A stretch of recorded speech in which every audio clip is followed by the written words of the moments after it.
have a 9 a.m. call, but today is a work from home day. So when I have days that's work from home, I feel like I can get more done in the morning and after work versus like if I go into the office, because then I have to like consider commute time. This week I was feeling a little burnt out, so I really didn't do much. So on today's agenda, I already went to the gym, already journaled, then I gotta work 9 to 5, and then I have to watch lectures and do a whole like coding lab that's due tonight.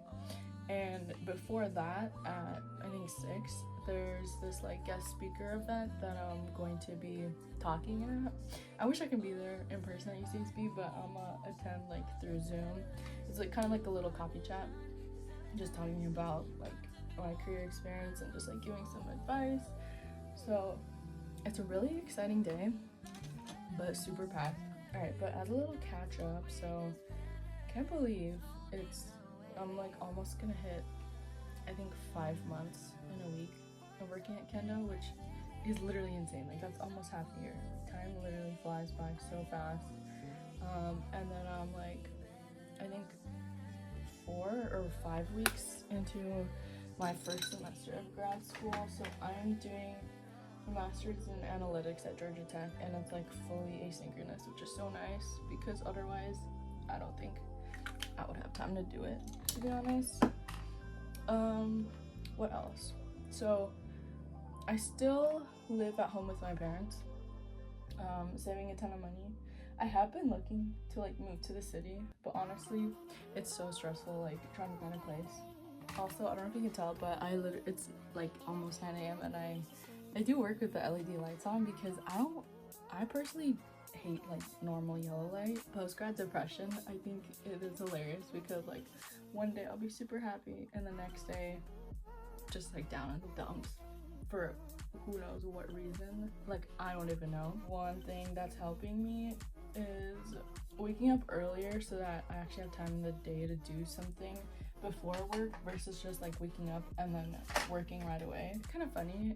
So I only really got into makeup like 2 years ago, so like my sophomore year of college. Before that I might have worn it like a few times, but I wasn't like a huge makeup girl growing up, probably because my mom didn't really let me wear makeup. I feel like I finally figured out like a easy kind of routine that like works for my face. And honestly on TikTok there was this one filter that had like fake freckles, so since then I've been using like a freckle pen because I do have some like really light freckles on my nose, but shout out that filter because it made me want to have like fake freckles. This is my desk setup. I feel like I keep changing it up, but for right now I feel like this works. Got a little humidifier in the back, some books, and then a dual monitor comes in clutch, and then the blue light glasses for when my eyes start hurting. I'm gonna have my 9 a.m. call in a few minutes, and this one is for the paid social channel. So it's just like a weekly call we have, just going over like performance updates, any optimizations, and then after that I have my one-on-one meeting with my manager that also happens weekly.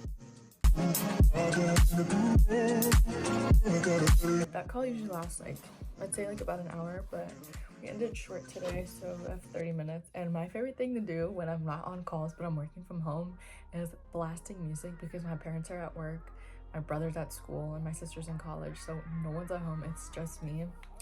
So we're about to blast some music, and the neighbors probably hate me, but I don't know, I haven't gotten any complaints so far, so I think I'm okay. In case you're curious for my music taste, I guess these are my top artists of the month. So basically a mix of rap, and then I've been getting into EDM recently, which I never thought I would have ever said, but I guess I'm slowly being converted. This is like one of the most like handy features ever. So pretty much for my one-to-one meetings, it's a very similar what's it called, like agenda. So I pretty much press this button and then it will kind of have my, what's it called, like bullet point outline, and then I just go in and fill whatever I need to talk about. That way I don't have to go and create this list from scratch every single time.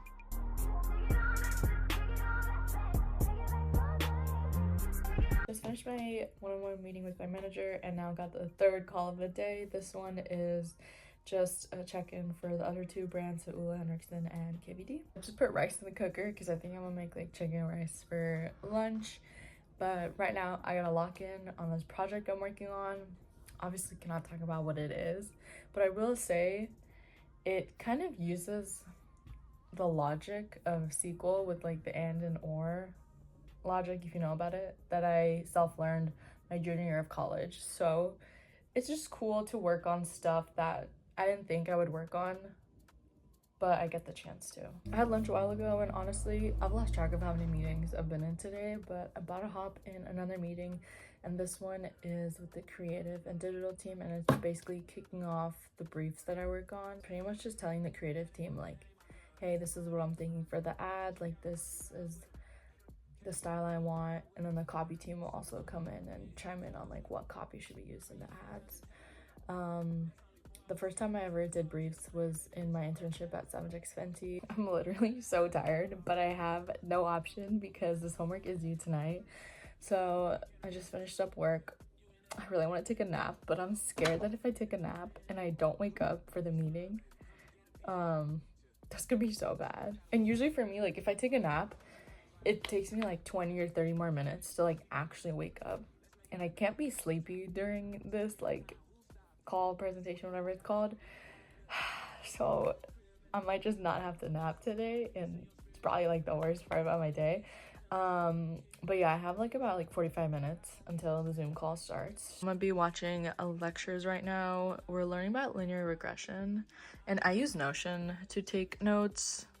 I honestly don't know what is the best way, but I kind of, because obviously for coding it's like you need to actually code to learn, but the way I kind of take notes is like, this is kind of more English, and then if there is like some coding stuff I need to remember, I'll add in like the code snippets. I'm like super nervous, but it's almost gonna be 6.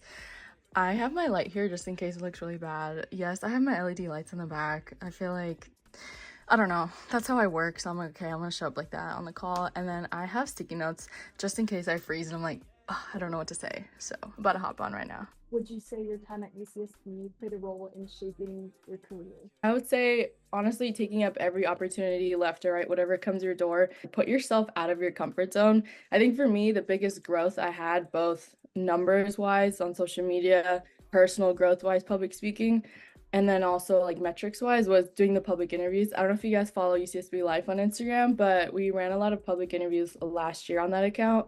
And if you know anything about public interviews, like you're going up to people and probably getting rejected like 100 times a day because some people want to be in the video, some people don't. But just building up that courage and forcing yourself out of your comfort zone, I feel like is where you can see a lot of growth. What are your top tips for engaging an audience and growing a personal brand as like a very successful and well-known alumni from UCSB?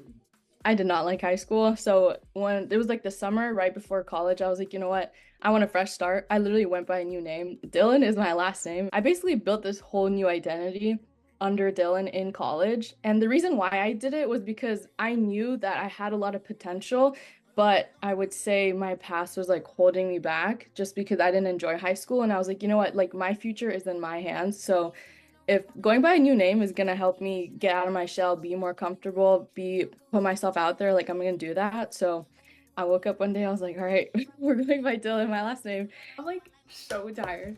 It's 6:44 right now, and my homework is due at 11 p.m. And I've been in this room since like 8 a.m. Literally have not left this desk since 8 a.m. and it's 6:45 p.m. right now. That's almost 12 hours. Holy crap. Okay, anyways, I think I'm gonna eat dinner and then go to the coffee shop because I just need to switch my location. I need to go for a little drive, blast some music. Yeah, I don't know how I got through the day on just one cup of coffee and not a single nap. A lot of people ask me how I get everything done that I do in a day because, or let me say, first of all, obviously not all of my days look like this. Some of them do. And honestly, I don't know how I get through them either. But I think it's because of like cool opportunities like what I just did and like working with really cool brands, and like never knowing who's gonna hit my inbox emails to collab with, I think is what keeps me driving. Also, I realized I have some content tomorrow that I need to edit. So some content for TikTok, Glassdoor, and LinkedIn that needs to be posted tomorrow. So first priority is school because my homework's due at 11 p.m. and then I spent some time editing.